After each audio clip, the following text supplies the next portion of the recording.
하나님 아버지, 하나님께서 오늘도 우리에게 생명을 주사 새벽부터 주를 찾아 한날을 시작하게 하시니 감사합니다. 하나님의 눈빛 앞에 있는 거룩한 주 예수의 사람들이 되게 하여 주시옵시고, 하나님의 눈빛 앞에 거룩하고 진실하며 하나님의 지혜와 명철로 충만하여 복 있는 자들이 되게 하여 주시옵소서. 예수님의 이름으로 기도하였습니다. 아멘. 하늘에 계신 우리 아버지여, 이름이 거룩히 여김을 받으시오며 나라 임하옵시며 뜻이 하늘에서 이룬 것 같이 땅에서도 이루어지이다.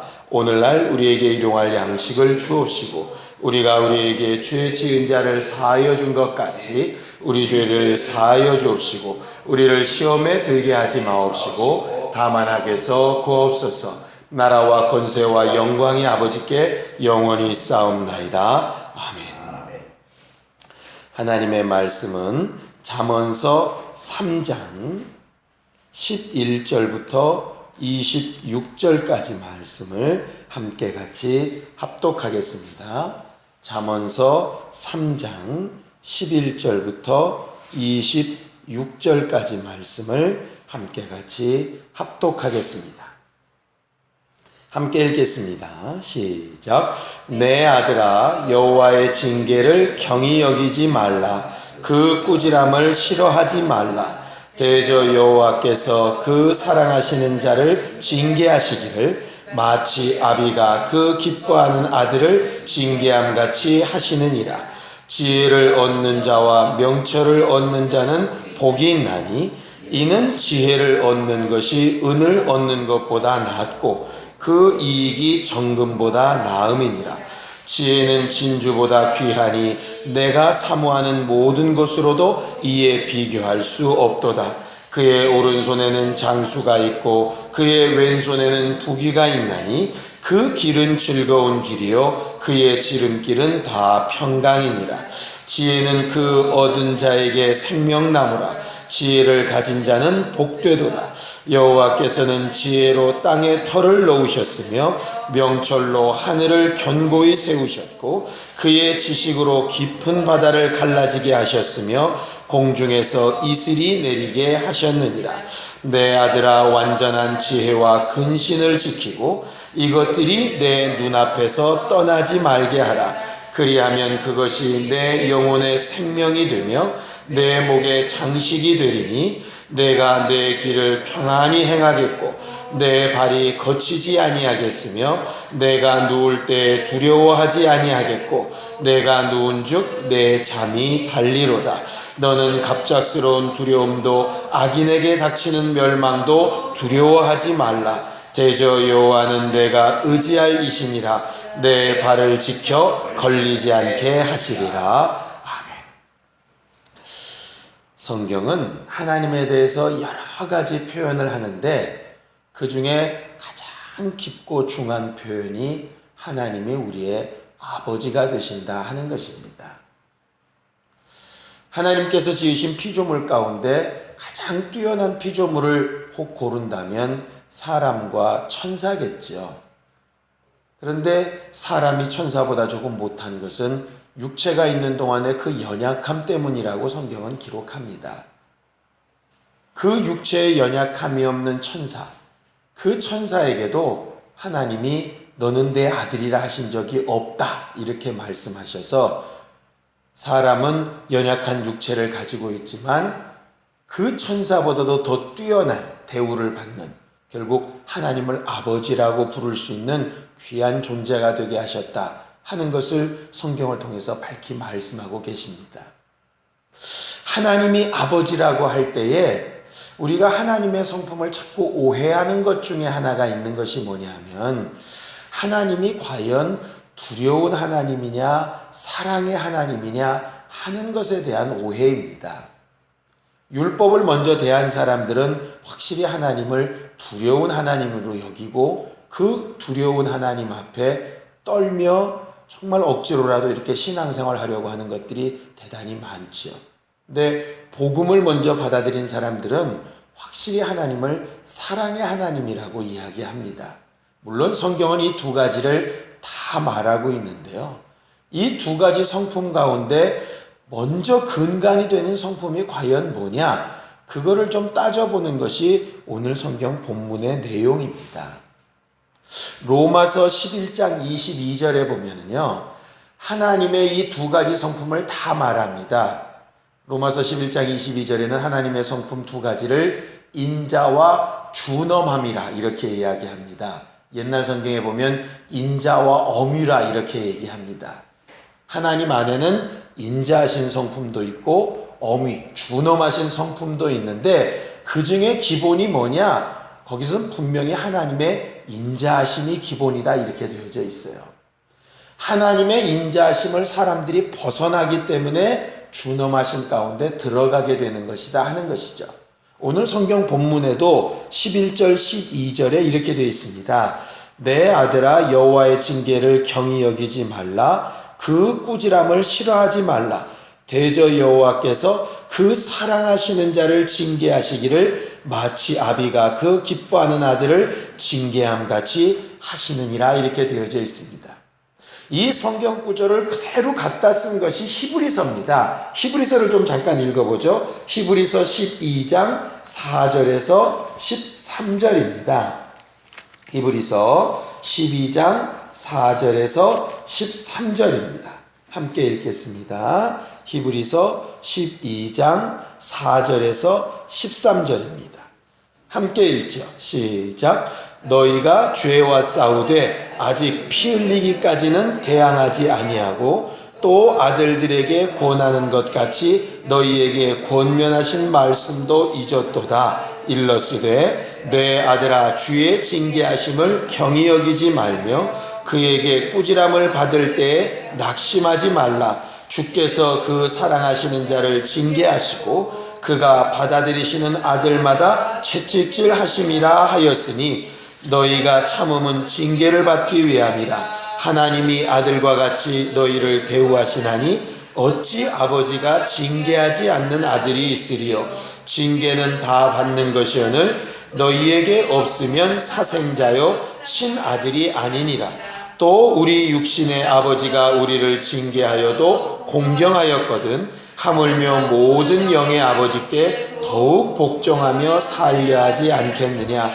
그들은 잠시 자기의 뜻대로 우리를 징계하였거니와 오직 하나님은 우리의 유익을 위하여 그의 거룩하심에 참여하게 하시느니라.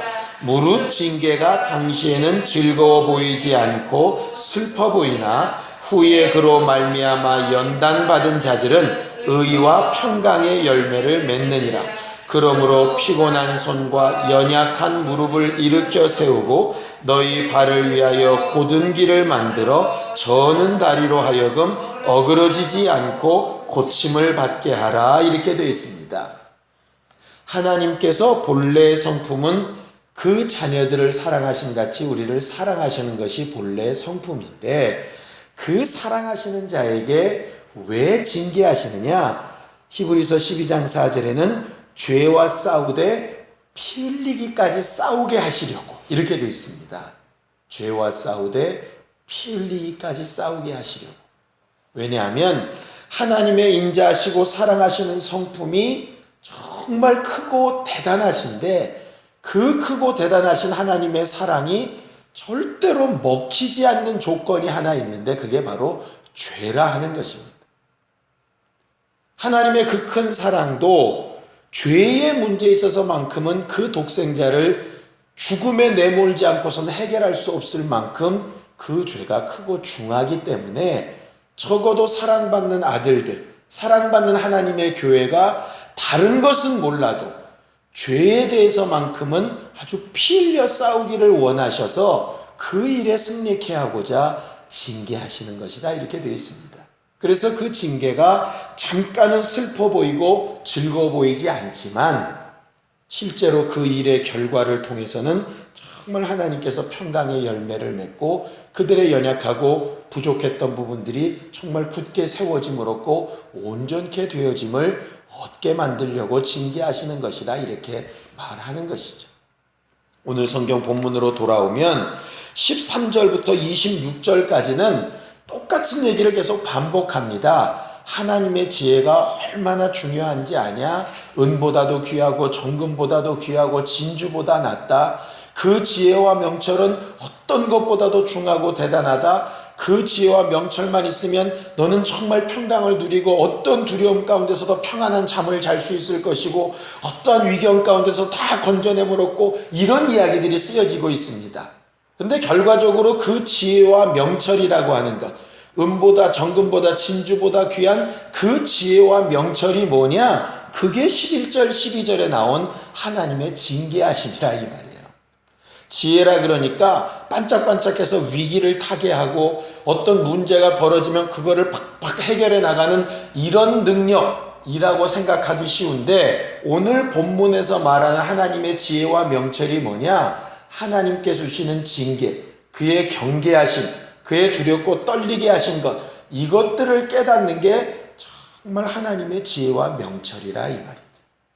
결국 하나님을 두려워할 줄 알고 하나님께서 너 이건 아니다 라고 하시는 경고의 말씀을 깨닫는 것, 그것이 지혜와 명철이라 이 말이에요. 모세가 결국 그 하나님의 징계와 경고를 벗어나는 순간에 문제가 일어났지 않습니까? 아담과 하와가 하나님의 그 경계와 진노를 정말 벗어나는 순간에 문제가 왔다 이 말. 결과적으로 율법을 주신 이유도 그 징계와 경계하심 때문이고, 성령을 주신 이유도 그 징계와 경계하심 때문입니다. 하나님의 징계와 경계는 죽이려고 하는 것 아닙니다. 요한복음 10장 10절에 있는 것처럼 내가 온 것은 양으로 생명을 얻게 하는데 풍성히 얻게 하려 합니다. 원수는 죽이고 멸망시키고 없어지려기 위해서 그렇게 일하지만 나는 그렇게 일하지 않는다 분명히 말씀하셨어요. 우리가 하나님 앞에 찔림이 있고 야 이건 뭔가 아닌 것 같다 하는 것이 있어야 그게 하나님의 지혜와 명철 가운데 사는 사람이라 하는 것입니다.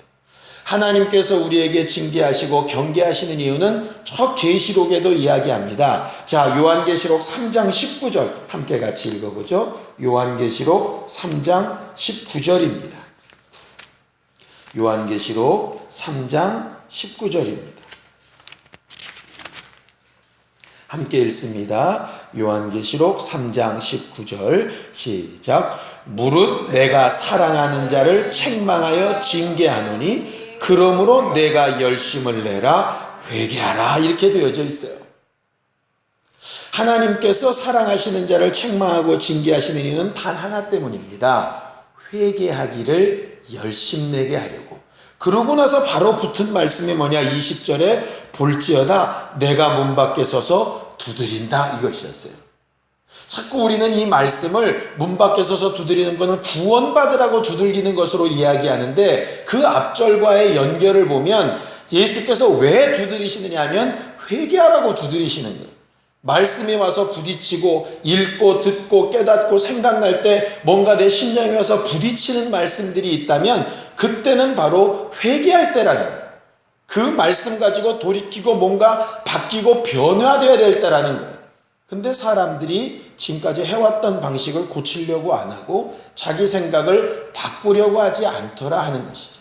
하나님께서 제일 안타까워하시는 것이 뭐냐면 회개할 기회를 놓치는 겁니다. 사람들이 제일 안타까워하는 건 돈 버는 기회를 놓치는 거예요.